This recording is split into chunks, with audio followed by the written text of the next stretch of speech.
SR coaching के online platform पे मैं तरुण कुमार आप सबका स्वागत करता हूं।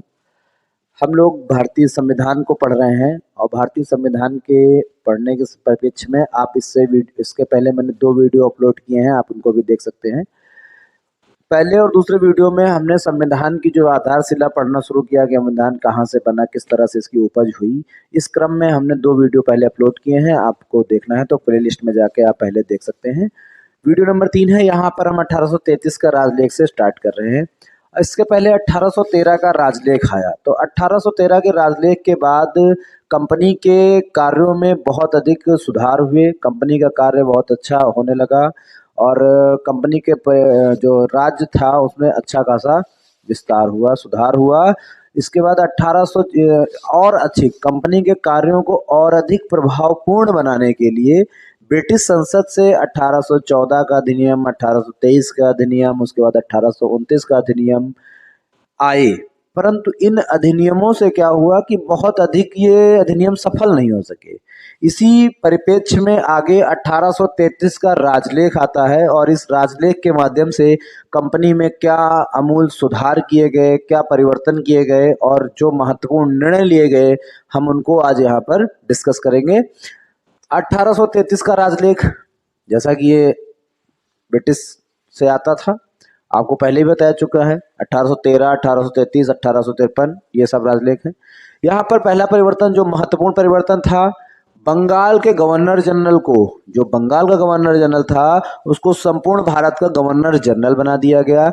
संपूर्ण भारत का गवर्नर जनरल बनाने से हुआ क्या, जो देश में ब्रिटिश कालीन शासन प्रणाली चल रही थी, इस शासन प्रणाली का केंद्रीकरण कर दिया गया।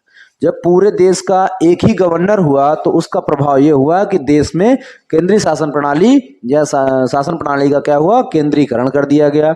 और जो गवर्नर था, जो हमारा गवर्नर जनरल था भारत का, तो भारत के गवर्नर जनरल को पूरे भारत के लिए कानून बनाने की, नियम बनाने की शक्ति प्रदान की गई। और इस कानून बनाने की गवर्नर की जो परिषद होती थी, इस परिषद के द्वारा, जो कानून बनाने के लिए गवर्नर की परिषद थी, इस परिषद के द्वारा जब कोई कानून पारित होता था तो उसको अधिनियम कहा गया। मतलब ये हुआ कि केंद्रीकरण कर दिया गया, पूरे भारत के लिए गवर्नर जनरल को कानून बनाने का अधिकार दिया गया। और इस कानून बनाने के लिए जो गवर्नर की परिषद थी, उसके द्वारा पारित कानून को अधिनियम कहा गया। गवर्नर जनरल की गवर्नर परिषद जो थी, गवर्नर जनरल की जो ये परिषद थी जिसकी सहायता से कानून बनाए जाते थे, इस परिषद को परामर्श देने के लिए, विधिक परामर्श देने हेतु एक विधि सदस्य को शामिल किया गया, एक विधि सदस्य को भी शामिल किया गया। और इसी क्रम में 1834 में मैकाले महोदय की अध्यक्षता में विधि आयोग का गठन किया गया कि जो भी गवर्नर की परिषद जो कानून बना रही है उनकी देखरेख के लिए एक विधि आयोग का गठन किया गया। तो 1834 में कब किया गया विधि आयोग का गठन, तो 1834 में किया गया। किसकी अध्यक्षता में किया गया, तो मैकाले महोदय की अध्यक्षता में विधि आयोग का गठन किया गया। तत्पश्चात 1843 में दास प्रथा का उन्मूलन किया गया। दास प्रथा को देखा गया कि विधि विरुद्ध है, विधि विरुद्ध जो कानून बनाए गए थे उनमें ये दास प्रथा को विधि विरुद्ध माना गया और विधि विरुद्ध मानकर 1843 में इसका उन्मूलन किया गया। 1843 में विधि कानून क्या नाम है, दास प्रथा का उन्मूलन किया गया।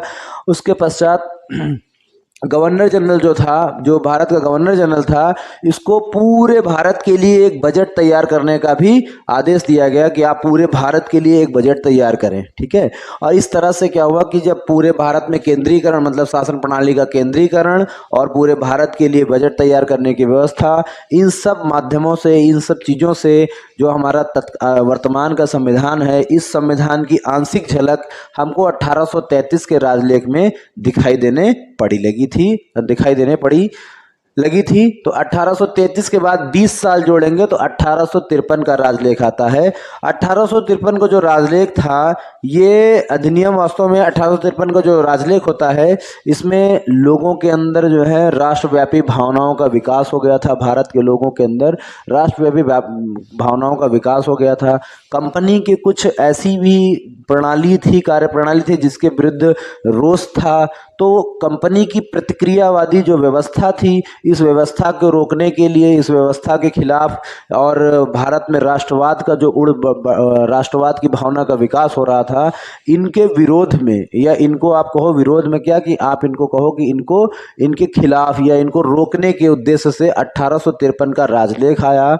1853 के राजलेख के माध्यम से लॉर्ड डलहौजी की नीति, उस समय लॉर्ड डलहौजी का शासन चल रहा था, तो लॉर्ड डलहौजी की नीति थी। तो लॉर्ड डलहौजी के सामने ये बड़ा चैलेंजिंग था कि किस तरह से भारतीयों के जो राष्ट्रवाद की भावना का विकास हो रहा है, इस पर कंट्रोल किया जाए, या कंपनी के लोग, कंपनी के प्रति जो प्रतिक्रियावादी भावना का विस्तार हो रहा है, इस पर कैसे अंकुश लगाया जाए। इसी परिप्रेक्ष्य में 1853 का राजलेख आया।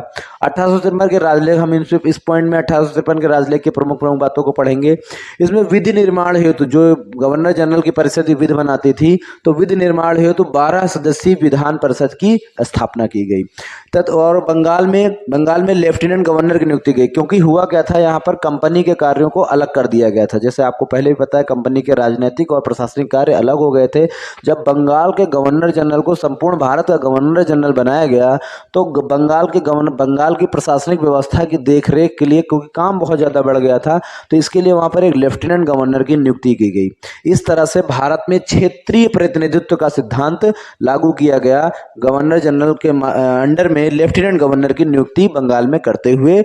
और कंपनी के कर्मचारियों के, जो पहले कर्मचारी कंपनी में कर्मचारी होते थे, उनको क्या नामजद किया जाता, नामजद कि हाँ ठीक है, मिस्टर ABC की जगह चलो मिस्टर ABC रिटायर हो गए, या इनकी उम्र हो गई, या दूसरे बंदे को जरूरत है, तो दूसरा नामजद कर दिया जाता था कि हाँ भैया आप नौकरी ज्वाइन कर लो, आप करना शुरू कर दो। तो ये नामजदगी की व्यवस्था थी। तो 1853 के राजलेख से एक और परिवर्तन किया गया कि कंपनी के कर्मचारियों की जो नामजदगी हो जाया करती थी, उसको हटा दिया गया और उसके स्थान पर प्रतियोगी परीक्षाओं को आधार बनाया गया। प्रतियोगी परीक्षाओं को, जिनको भी नौकरी करनी है वो प्रतियोगी परीक्षा को बीट करे और आकर के नौकरी करे। इस तरह से ये महत्वपूर्ण परिवर्तन 1853 के राजलेख में किए गए। और भारतीय शासन का मतलब ये ब्रिटिश कालीन जो भारतीय शासन था, उस शासन के इतिहास का यह अंतिम राजलेख था। 1853 का राजलेख ब्रिटिश कालीन भारतीय शासन के इतिहास का अंतिम राजलेख था, जिसमें महत्वपूर्ण परिवर्तन क्या है कि बंगाल में क्षेत्रीय प्रतिनिधित्व को लागू किया गया, कंपनी के कर्मचारियों में नामजदगी के स्थान पर प्रतियोगी परीक्षाओं का प्रारंभ किया गया। ये 1853 के राजलेख के महत्वपूर्ण बिंदु थे।